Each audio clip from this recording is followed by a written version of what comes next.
Shalom, shalom. Hope everybody's having a blessed night. Man, you see the thumbnail, you see the title. Tonight, we're going to talk about some stuff that a lot of people don't even realize is going on, behind the scenes. Only 2% of the American population, according to studies, is able to critically think. Critical thinking, okay? When it comes to critical thinking, I want you to understand that a lot of your actions, a lot of your behavior is driven by neuroscience, you know, and there's a lot of money being spent by elites. I'm talking about people you don't hear of. When you think about it, you have Charles Schwab, that invested and still invest a lot of money in the science and in the study and research behind neuroscience. So I'm gonna break this down because you know there is a programming, there is a conditioning, and their goal is for you not to be able to think on your own. This B system wants you to pretty much just go with the flow while you lose the capacity or don't exercise the capacity to critically think. Okay, so just to give you a little bit of facts behind this, the prefrontal cortex regulates our thoughts, emotions, and actions through extensive connections to other neural structures. And that's why I said I'm going to be talking about neuroscience and is the main center for critical thinking. So when you look at the prefrontal cortex, that's at the front of your head. And this is where the Most High, when you think about the different bodily functions, the main function of the prefrontal cortex, a primary function of it, is the ability to critically think. And I want you to understand that as generations go on, and it seems like people are just mentally not there, lack problem solving skills. This technology and a lot of advancements has a lot to do with it. At one time, before you had access to calculators on computers and things like that, people were able to critically think through problems. And now, studies are showing that people's problem solving skills is going down the drain. You think about the capacity to be able to remember phone numbers as we once did, and addresses, and that has gone down the drain because the neuroscience efforts that they're pushing forth. And you think about all this technology, you no longer have to do that because everything is programmed in something for you. Okay. The prefrontal cortex gives us the potential to consider and voluntarily control, our thinking, emotions, responses, and behavior. The prefrontal cortex is associated with planning and problem solving. So if you don't exercise the prefrontal cortex, you'll be sitting up here, not able to generate solutions and not be able to operate in reality and solve your way through these problems. Whereas an older generation, is not as acceptable to this neuroscience because they're set in a way that was once before. Okay, the frontal lobe is responsible for our decision making, logical thinking, reasoning of all these things happening. Okay. And like I said in the thumbnail, in the title, only 2% of the American population is able to think critically. Man, when you think about politics, when you think about music, when you think about marketing, you know, these neurosciences, they will say things and use wordplay, and even down to the music. Everything, has a purpose for being said. When you hear things and you're like, and you're able to critically think, like I posted a video on this channel where, a politician said an AR-15 shoots a 50 caliber bullet or a projectile, and she said an AR-15 weighs as much as 10 moving boxes. In neuroscience, they know that if they say certain things, you're not going to critically think through it, and you will just take the bait, hook, line, and sinker. And this is why you see people saying crazy stuff and the masses going with it, and nobody's fact checking, nobody's using self autonomy, because that prefrontal cortex is if they can shut that off or get it to operate at a disabled capacity, and you use what the system tells you to do, you won't be able to problem solve, critically think, or reason. Okay. Romans chapter 12, verse 2. And this is where the Ruach HaKodesh, the Holy Spirit, is very important. And be not conformed to this world, but be ye transformed by the renewing of your mind. Okay, so the renewal of your mind, this is learning the ways of righteousness. This is learning the law, statutes, and the commandments. This is making a pivot from your former life, and the Most High Yah, in His Spirit, giving you the ability to discern. Everybody has carnal intellectualism, and I talked about that, or intuition. That's the correct word. Intuition. That's a carnal thing, and when your mind is renewed and you're no longer conformed to this world, this is when the Most High can increase your discernment. Okay. It says the renewing of your mind, that you may prove what is good, acceptable, and the perfect will of Yah. Okay. When we start looking at this neuroscience, I'm going to talk about some stuff that'll blow your mind, because a lot of people simply don't know this is happening. In neuroscience, when you think about these major corporations like Apple, they invest a lot of money in marketing that's rooted in neuroscience, to where they can get you, you can have bought a phone 6 months ago. Your phone can be working perfectly, have no issues. And these commercials are stimulating your mind and controlling your behavior, based upon the studies and research that they've collected, to where you will have a $1,000 phone that's working perfectly fine. And they, through marketing tactics and neuroscience, will make you believe that you need a new phone, or your phone that's a year old is going to be obsolete, to the point where, you've already financed one phone. You will go down there and say, hey, I want that new phone. And they'll tell you it's free, but you don't look at the fine print. You don't critically think and realize, okay, they're not giving me a free phone. They're charging and adding that on to the bill. And then here's the kicker. This stuff is so deep, to the point where, like I said, there's nothing wrong with your phone. You didn't pay $1,000 for it. You haven't even paid it off. And they'll say, hey, we're offering this amazing deal. If you have one of the phones released within the last year, we'll give you up to $150 credit towards your new phone. That's $1,000 phone. You're still in the hole, and this marketing tactic is heavily involved in neuroscience. Okay. Neuroscience, now, any or all of the sciences such as neurochemistry and experimental psychology, which deals with the structure or function of the nervous system and brain. That term neuroscience was coined in the 1960s, refers to the scientific study of the nervous system, including fascinating brain from its most fundamental aspects, such as molecules in cells and integrative dimensions that underlie our cognitive and behavioral functions. So this stuff has a lot of power. And I want you to understand that there's always a good side to this stuff, but when it's put in the wrong hands, you see what I'm saying? That's when people will be controlled. When you hear promoted a book called Silent Weapons for Quiet Wars, Silent Weapons for Quiet Wars, and it talks about the programming and the conditioning, okay?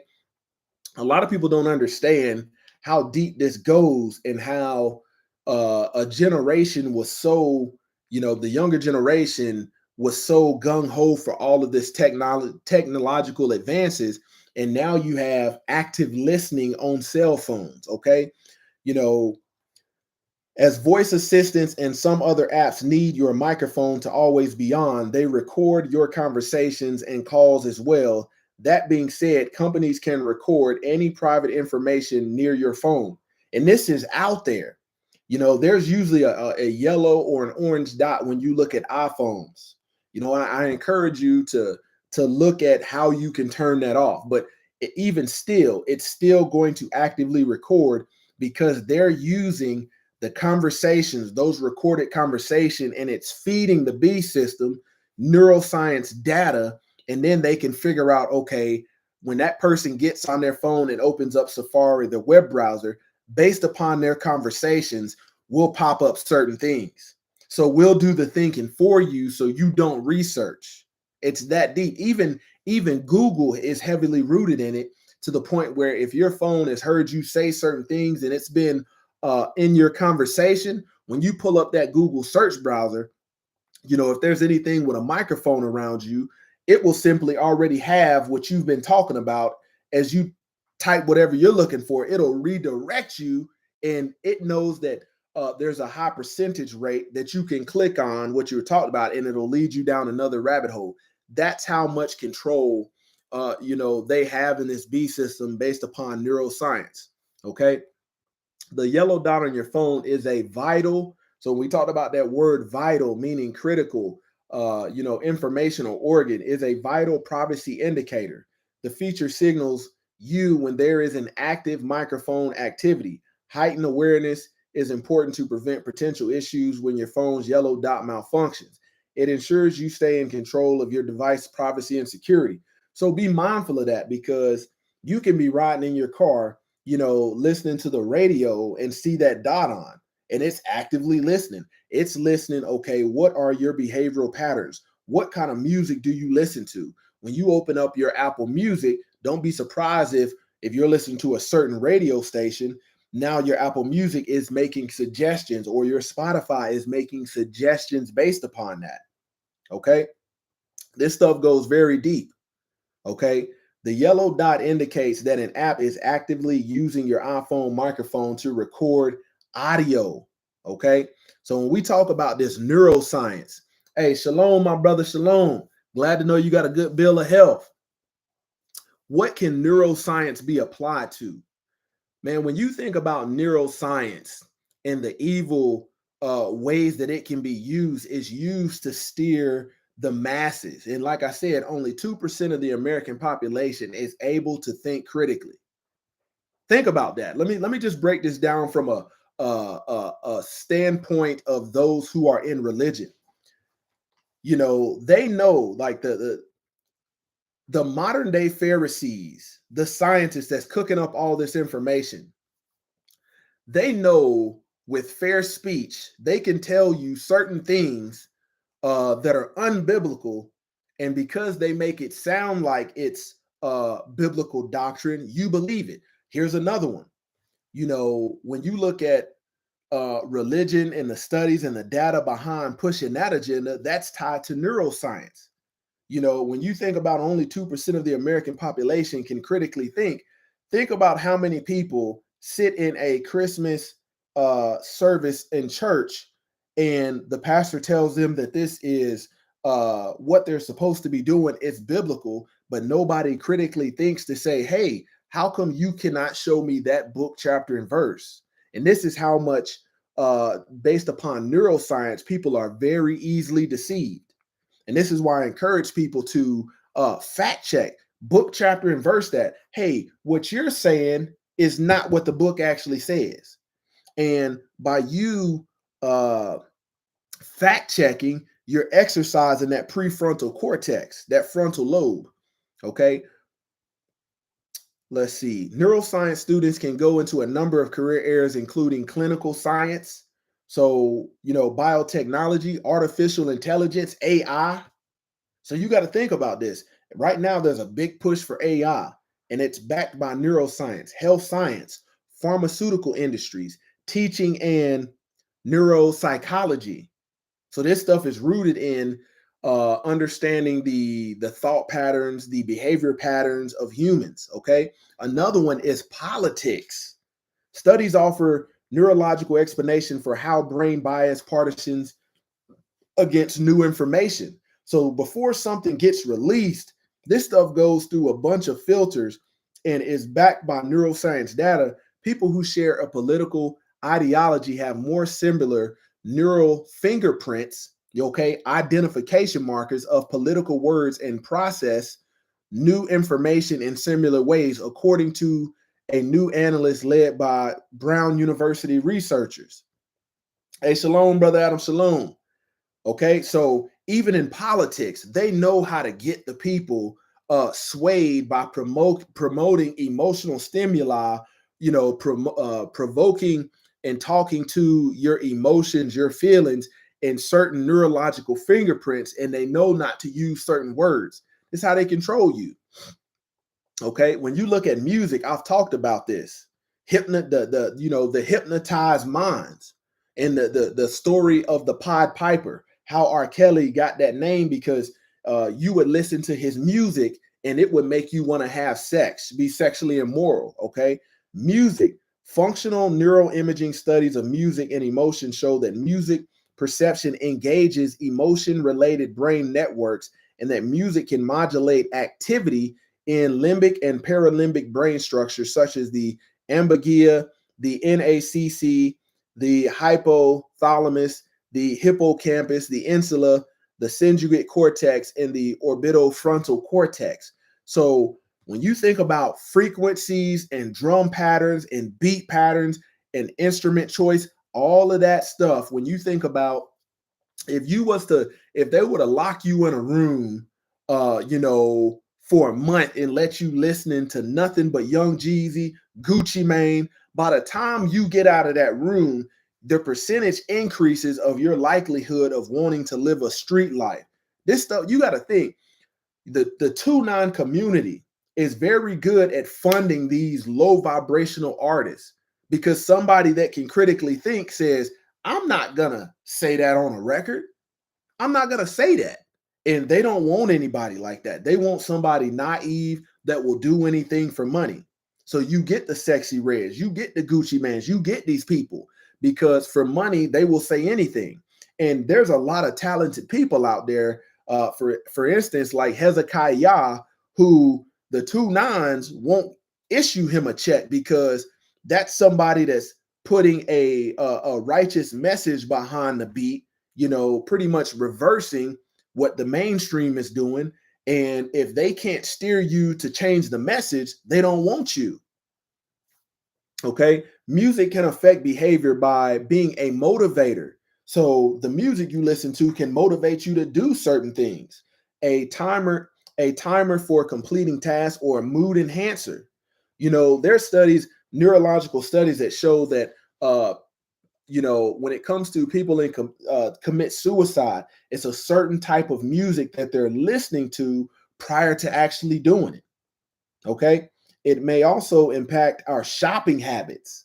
So don't think when you're in these stores and you hear a song and you catch it and you start vibing and you like, hey, this is all by strategy. When you think about Black Friday and holidays and things like that, where they're telling you it's a sale, oftentimes it's not even a sale, but there's so many neuroscience and neuropsychology factors playing into it where you can't critically think to say, hey, this stuff is actually marked up. And this is why I said it may also impact our shopping habits. Music is used in advertising to encourage brand recognition and to create familiarity and positive associate them with various products. That's very important.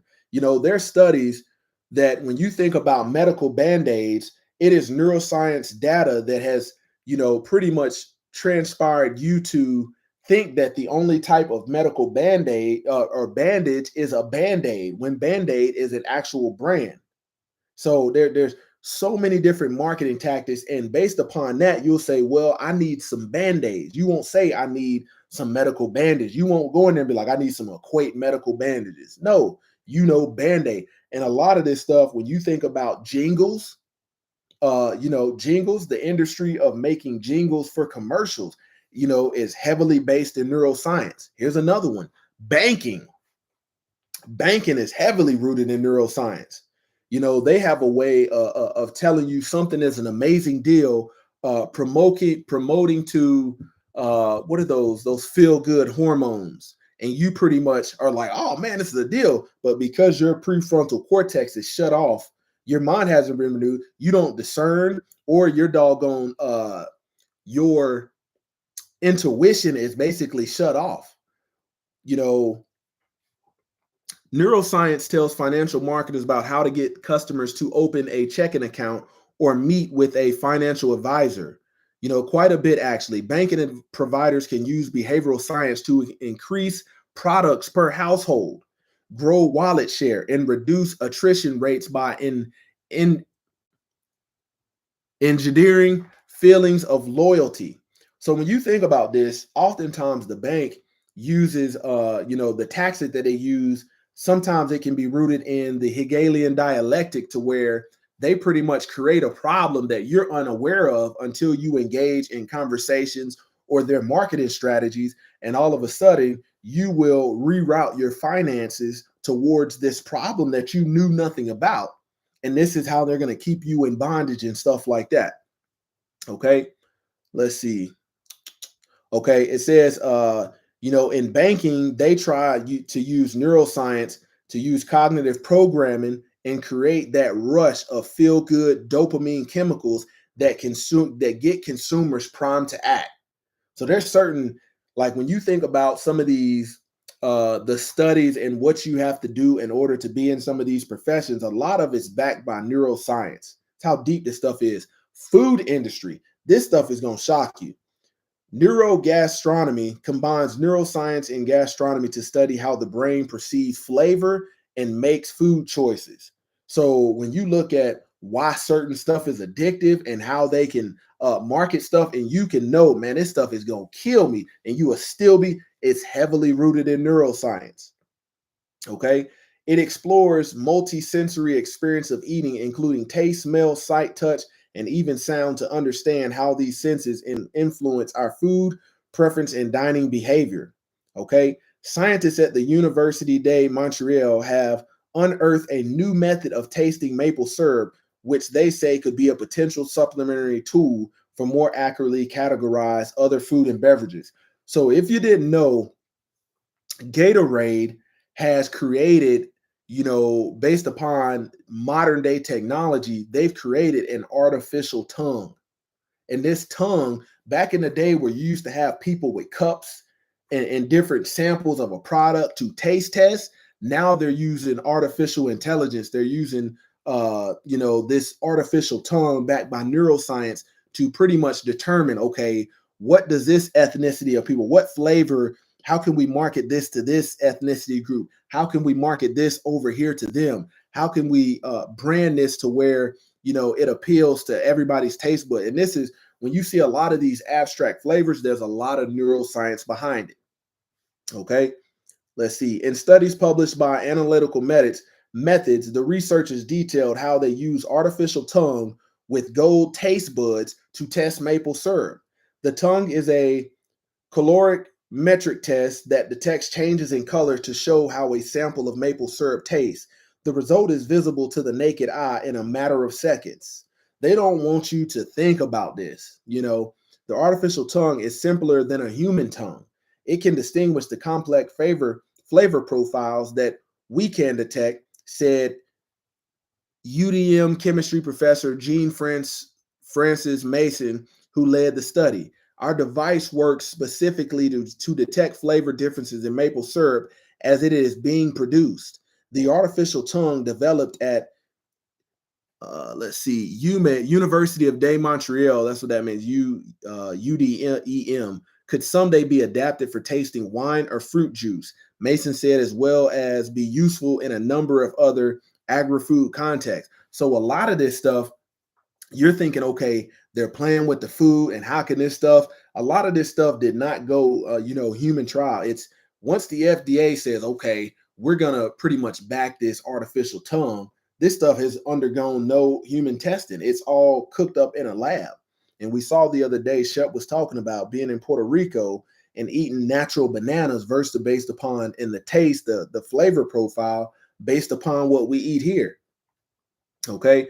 It says they anticipate that this test could be used to test other sugary foods. So when you think about why some of this stuff is so addictive, they know based upon this artificial tongue how to pretty much get you lured in and to always be craving stuff. And when you think about that, it is a marketing tactic to not only ensure that you are sick, to not only ensure that you are unhealthy, but it drives other factors and other industries backed by neuroscience.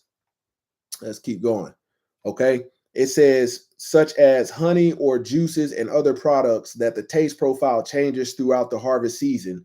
Of course, the test would need to be adopted to the molecular complexity of these other applications, Professor Mason told us. So when you think about purchasing a home and how many people think critically, the neuroscience behind it shows that they can use deceptive practices, get you to think that you own a home when you don't own not a piece of that home. They will shake your hand, look you dead in your face, because your prefrontal cortex is completely shut off. It's very good being able to live on a homestead, because when we're butchering chickens and butchering goats, you can see that there's a disconnect in the younger generation, to where they don't, outside of that package that meat comes in, they don't know where it comes from and what that process looks like.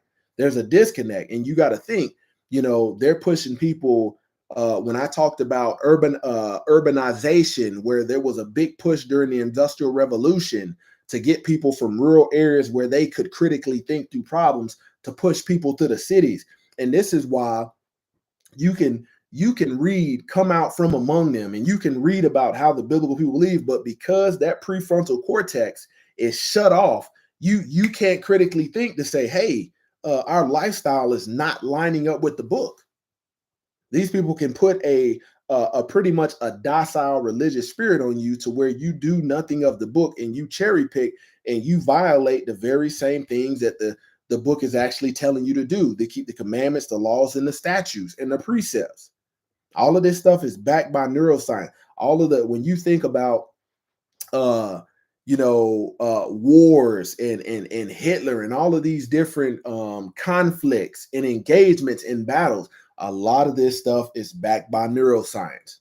And ultimately, what I want people to understand is there is a greater power that's pushing for this stuff, for people to be stuck on stupid. And that's what they want you to do. When you pretty much, I saw a commercial the other day, where it was saying, they had a couple on there saying, hey, do you need a little bit of money till payday? And then you can look down in the fine print, and see that this stuff is over 50% interest that you're going to have to pay back on this. And it's just, most people can't critically think. You think, oh man, this is a new app, to where if I'm $20 short, till payday, I can get a loan for $100, get more than you need, and then be stuck in this bondage. But if you can't critically think through that and say, hey, if something happens, I'm going to constantly try to default on this thing, and I'm going to be stuck in this bondage. When you think about payday loans and how certain people have been trying to fight their practice, this stuff is backed by neuroscience. You think about Black Friday. Think about this. Right now they got 80-inch TVs out, and my mind is set that I'm not buying another TV until this one goes out, and when you think about neuroscience behind marketing, every time you go into Walmart, they're already got the shelf stocked for the next holiday. It don't even matter if it's 90 days out. They got it to give you time to get ready. And as you get closer, you start seeing more people funnel this. And this is part of the system why you stay broke. Okay. Black Friday, you got a working TV in your house that you got last year at Black Friday. But neuroscience, the music, the psychology behind it, you see everybody flooding to these new 85-inch TVs, and you like, man, it's an 85-inch TV for $150, and you spend money, you buy this stuff. It's all impulsive. It's backed by neuroscience. When you would look at it, if you could critically think, and you say, hey man, 80% of Americans have less than $1,000 in their bank account, probably shouldn't be doing this frivolous thinking. Well, now you realize only 2% of the American population is able to critically think, exercise self-autonomy, use reasoning according to logic. Most people are just making decisions off of emotions, and neuroscience is heavily tied into that. There's certain things that the wealthy doesn't invest in, because when I talk about I'm talking about the elites, the people that you don't hear of. Rockefellers is only one extent of them, but there's some people out here that fly under the radar, and they invest a lot in neurological research. They give you this stuff, this low-hanging fruit to invest in, but there's a neurological approach to why they want you to invest in their money, and it's putting money back in their pocket. It's all a marketing strategy. and it's basically the wicked neuroscience of the beast system. So, just trying to wake up the minds of the people to get you to think, back in the day, there was when the older generation was going to school, there was no back to school shopping. But now that's a marketing tactic where they know, I did videos on this. They know that the average household is going to spend 400 per child, on back to school system if your child is in the public school system. You don't keep in mind, okay, that child got shoes that still fit, got jeans that still fit, got shirts that still fit. You just go buy everything new, and you, based upon constantly buying all this stuff, you would take all that old stuff that still fit and potentially give it to Goodwill. And what do they turn around to do? They told you it was a charity. They give you a tax write-off, and then they turn around and sell it. It's all a marketing tactic, all a marketing ploy. And this is why you have to remove yourself as much as possible from this, so for your livelihood's sake.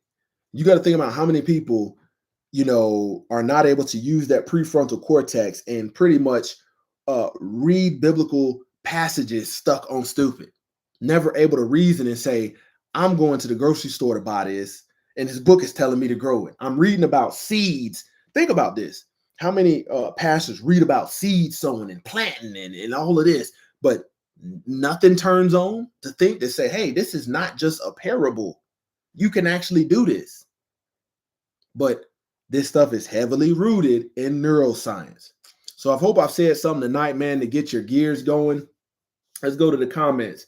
Covenant Homestead said, this is a great topic. Brother Adam said, shalom, my brother. MK Mobile Gaming in the Philippines. Go check out the Covenant Homesteads channel and MK Mobile Gaming in the Philippines. Go check out both those channels, both great channels, and have some amazing content and topics that get covered. But have another fire Sabbath day message coming this Shabbat, and it's gonna tie into this. And if you are stuck on stupid, a lot of Israelites don't understand that the music, a lot of these marketing strategies, when you see people trying to live up in an image that they can't fund themselves, there's a lot of neuroscience behind it. And for Israelites out there, or for anybody, when you think about the prison industrial system, this is a business, and it's backed by neuroscience. They know that if we put this stuff out here, we can get you to do certain things. And next thing you know, a lot of people don't even know the 14th Amendment, still allows for slavery, still allows for it. If you do something criminal and you get into this prison industrial complex, man, your butt going back into slavery. And we're going to talk about the collateral consequences of your lawlessness. That's what we're going to talk about this Shabbat. And I'm going to give you good scriptures and then give you some data to go about so you can exercise that prefrontal cortex and discern, especially the younger generation, discern some of these choices that people is making. Because when you see all this scamming going on, I want you to understand that all of this PPP loan fraud that you saw, this stuff is backed by neuroscience, and only people that can think critically were able to meet the parameters to where they didn't have to pay back. I'm going to talk about how there was, I want to say 18 out of the Broward County Sheriff's Department. There was 18 deputy sheriffs that got caught with, PPP loan fraud, got convicted for it, and are in prison for it. And when you think about that, they had everybody thinking it's free money. And only the people that could think critically and look at the fine print understood what you needed to do as far as the prerequisites and what you had to do in order for that money not to be paid back. The Catholic Church received the most of it. When you think about some of these businesses that receive some of the money, and then you have Rhonda and Tyrone filling out these applications, and then they're getting caught up when they come to collect. This stuff is backed by neuroscience, feeding the prison industrial contact, the industrial system. So I'll be talking about that this Shabbat, and it's a message geared towards the younger generation, because they're going to fall into these traps. They're definitely going to fall into these traps, because based upon everything that they get. All information comes from scrolling, from TikTok, these from Instagram. You know, people don't even neuroscience is the reason why people don't exchange phone numbers no more. They exchange Instagrams.